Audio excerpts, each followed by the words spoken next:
Mesdames, Mesdemoiselles, Messieurs, chers amis auditeurs de la web radio www.rdumbora.com, nous sommes arrivés au terme de ce forum, ce quatrième forum Afrique Développement, et nous sommes allés à la rencontre de Monsieur Bloguifo, n'est-ce pas, qui est le responsable de PME en Côte d'Ivoire, qui va un petit peu, on va s'entretenir avec lui et il va un petit peu nous parler de sa présence ici, mais aussi de comment se portent les PME en Côte d'Ivoire. Bonjour Monsieur Bloguifo.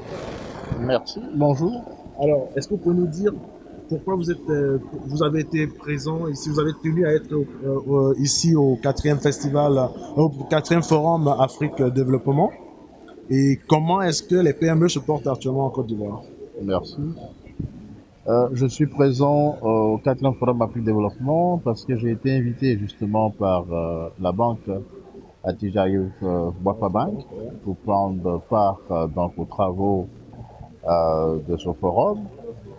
Et surtout parce que cette banque est représentée en Côte d'Ivoire, est chère en Côte d'Ivoire. Et nous avons eu à passer des accords avec la banque en Côte d'Ivoire. Et ces accords nous amènent donc réciproquement à observer certaines obligations. Et cela s'inscrit dans cette politique qui fait que je suis là. Mais au-delà même de cet aspect de la question, il y a quand même que ce forum, pour nous, est très important parce qu'il permet de parler du développement. Il permet de parler de développement, mais pas n'importe quel développement donc à l'Afrique. Il touche bien sûr tous ceux qui interviennent dans le développement, que ce soit les organisations professionnelles, que ce soit les chefs d'entreprise, les entrepreneurs, que ce soit les États. Tous les acteurs vont participer donc à ces travaux et aborder deux sujets qui sont assez importants. D'un côté, l'agriculture, de l'autre côté, l'électrification. Qui étaient les thèmes d'ailleurs. Voilà, justement, de ce forum. Et qui sont pour l'Afrique, on sait ce qu'est l'agriculture pour le développement de plusieurs pays africains, mais aussi on sait l'impact de l'électrification dans l'industrialisation de nos pays. C'est en cela que ces questions nous ont paru importantes et que nous sommes là pour apporter notre modeste concours aux discussions. Alors, parlant de développement, nous avons remarqué ici au Maroc, n'est-ce pas, la présence de beaucoup d'Ivoiriens. Et ces Ivoiriens sont aujourd'hui dans tout ce qui va être initiative, petite entreprise, parfois très petite entreprise. Ils sont dans beaucoup de formes de métiers. Il y en a beaucoup qui sont commerçants. C'est un cas que nous vivons au quotidien. Il y en a beaucoup qui sont commerçants, mais qui sont toujours confrontés à la question du transport qu'ils trouvent très cher. Les produits reviennent chers à cause du transport.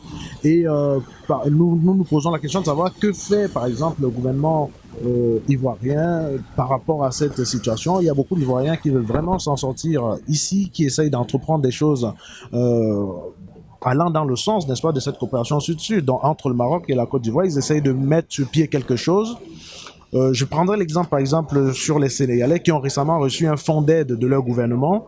Est-ce que le gouvernement ivoirien serait prêt aujourd'hui à venir en aide à ces jeunes Ivoiriens qui sont ici et qui essayent tant bien que mal à s'en sortir? Merci beaucoup pour cette question parce qu'elle me paraît quand même assez importante. Il faut savoir qu'aujourd'hui, rien ne s'obtient au hasard. Lorsqu'on veut quelque chose, il faut pouvoir aller le chercher. D'accord? Voilà. Donc, si les Ivoiriens qui résident au Maroc, qui sont des Ivoiriens qui, comme les autres, entreprennent, s'ils observent des obstacles sur le terrain dans leurs activités de tous les jours, il y a des obligations à observer. Ça, c'est clair. La première des choses, c'est que ces Ivoiriens s'organisent. Première des choses. Il faut qu'ils mettent en place une association, bien une fédération, qui regroupera donc toutes les personnes qui sont concernées par la question. Ça, c'est la première des choses.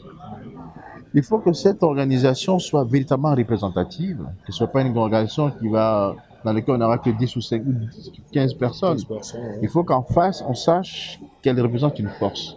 Il faut qu'elle se définisse comme une véritable force. Il faut qu'elle ait des leaders qui sont vraiment reconnus, des leaders qui sont crédibles. Cela est important. Et puis qu'à partir de là, il faut qu'ils constituent les éléments d'un plaidoyer. D'accord? Voilà.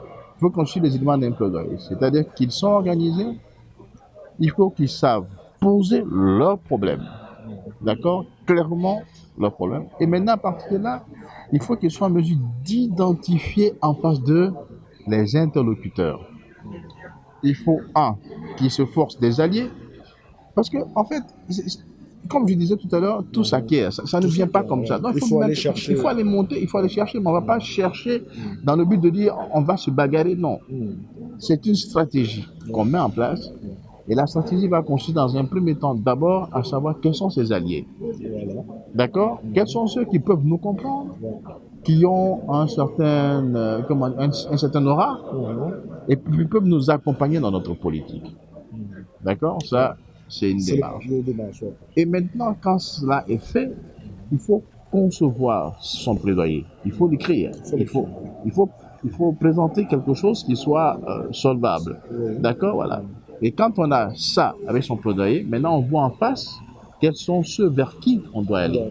Ça aussi, il faut les identifier. Dans ce cas, vous serez sollicité sûrement. Oui, si nous sommes sollicités, il n'y a aucun problème. Parce que vous êtes quand même le représentant des PME. Voilà.